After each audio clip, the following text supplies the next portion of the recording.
தென்காசி மாவட்டம் ஊத்துமலை அருகே மின்கம்பம் அருகே விளையாடிக் கொண்டிருந்த 2 குழந்தைகள் மீது மின்சாரம் பாய்ந்த நிலையில் அதில் ஒரு குழந்தை சம்பவ இடத்திலேயே உயிரிழந்துள்ளது. இது குறித்த கூடுதல் விவரங்களை செய்தியாளர் ராஜன் வழங்க கேட்கலாம். ராஜன், வணக்கம். முழுமையான விவரங்களை பதிவு செய்யுங்கள். சிந்தூர் தென்காசி மாவட்டத்தில் கடந்த சில தினங்களாக அவ்வப்போது விட்டு சாரல் மழை பெய்து வந்தது. ஒரு சில பகுதிகள் இடி மின்னுடன் கனமழையும் பெய்து வந்தது. இதன் காரணமாக தென்காசி மாவட்டம் ஊத்துமலை காவல் நிலையத்துக்கு பகுதிக்கு உட்பட்ட கடங்கநேரி கிராமத்தில் மின்கம்பம் அருகே விளையாடி கொண்டிருந்த 2 சிறுமிகள் மீது மின்கம்பம் சாய்ந்து மின்சாரம் பாய்ந்து சம்பவ இடத்திலே ஒரு குழந்தை இறந்தது.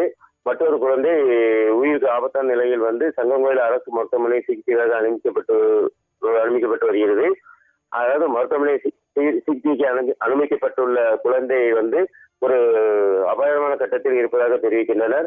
மேலும் அந்த தெருவில் விளையாடி கொண்ட இருந்த அந்த சிறுமிகள் எதிர்பாராத விதமாக அந்த சூறை காற்றுடன் மழை பெய்ததால் எதிர்பாராத விதமாக அந்த மின்கம்பம் சாய்ந்து அந்த தெருவில் விழுந்தது. அந்த பகுதியிலும் அந்த சிறுமிகள் விளையாடி கொண்டு இருக்கும் போது அவர்கள் மீது மின்சாரம் பாய்ந்து உயிரிழந்தது. இதில் உயிரிழந்த சிறுமி சுமித்ரா என்ற 5 வயது சிறுமி உயிரிழந்தது.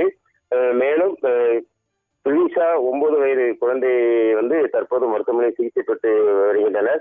இந்த சம்பவம் தொடர்பாக ஊத்துமலை காவல்துறையினர் வழக்கு பதிவு செய்து தற்போது அந்த பகுதியில் விசாரணை நடத்தி வருகின்றனர். மேலும் மின்வாரிய துறையினரும் அந்த பகுதியில் அந்த மின்கம்பம் எந்த மாதிரி சாய்ந்திருக்கும் என்று தற்போது ஆய்வு செய்து வருகின்றனர். தற்போது இந்த குழந்தை இறந்த சம்பவம் அந்த பகுதியில் ஊத்துமலை பகுதியில் பெரும் ஒரு சோகத்தை ஏற்படுத்தியுள்ளது.